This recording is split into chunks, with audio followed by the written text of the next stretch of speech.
Custom variables. What are custom variables, and how do you use them?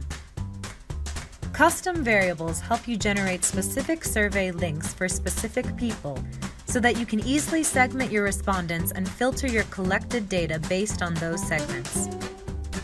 Here I have 3 email addresses and 2 phone numbers from my customers. I want to email my survey to 3 of them and text it to 2 of them. First, I'm going to define the variables source, phone number, and email address here.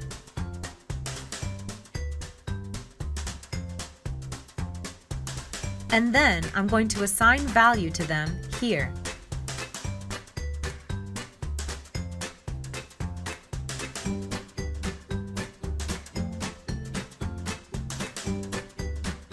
You can do this whole process by uploading an Excel file.